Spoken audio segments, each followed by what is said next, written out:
Yeah, difficult to speak for starters, but just I guess the biggest emotion is just pride. Girls are absolutely fantastic. Obviously, I think you've all seen how good a side Barcelona are, and to come in at half time like that and really hardly having a sniff really, to be able to turn it around like that in the second half, and just the joy on their faces at the end is worth all the hard work we've put in during the year. So yeah, it's massive for us, the players, FAWSL, and the whole of Bristol sport, to be honest, because it's that great little family that we're in. The Flyers are doing well, the rugby's doing well. Obviously, Bristol City are flying high as well. So fortunately, we've been able to tag on to that and not be the black sheep of the family, and we've been able to, hold our heads up high amongst that real fraternity of sports. They've worked so hard all year. We train 4 times a week. And they're all full-time, they all work full-time or are full-time students, or some of them are even both, to be honest.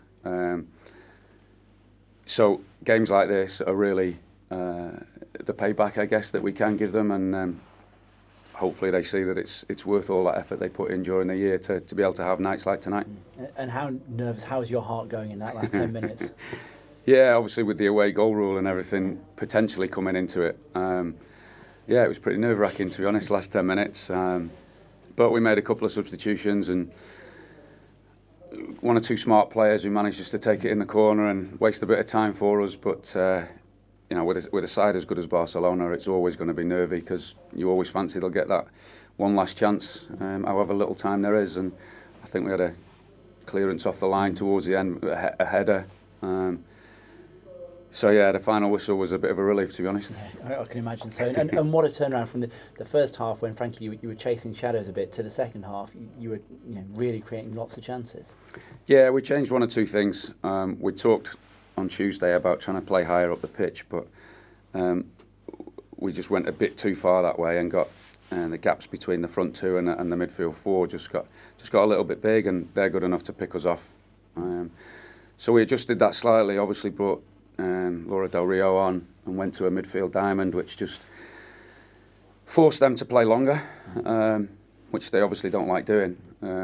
So that brought us back into the game a little bit, and as you say, a couple of chances, 1 or 2 set pieces that caused them some problems as well. So I guess a big mention needs to go out to W.F.C for slotting that penalty as well, because it wasn't a quick thing. I think refs seemed to want to have a good chat to a few people, and she had plenty of time to think about it, but shows the real quality of her that she could step up and put it away.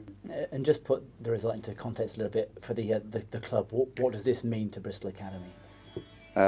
It's enormous, to be honest. It's the last game for a couple of months now. There's a good chance that the next game will be a Champions League game. In terms of player recruitment and in terms of even player retention, there's a couple of clubs sniffing around some of the players that we've got at the moment. So to have a Champions League quarter-final hopefully will help keep 1 or 2 of those, and may even attract 1 or 2 other players. And just, I think there's about 2,500 here tonight watching, and that's almost as big as being in the next round, because I'm sure there won't be many who've left tonight not thinking, oh, I won't mind going and see that again.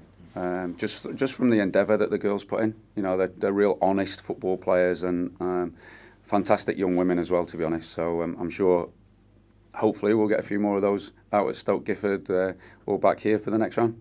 And you've got a bit of a break now. I think the next round's not until March, and obviously the Super League will start pretty much after that. But it's going to put a smile on your face, isn't it, over the winter? I think that one. Yeah, it makes the break a bit easier to stomach, I guess, because we didn't have the best league season. We didn't finish where we wanted to there, so this is a real positive to end this season on, and a real bonus to start next season on.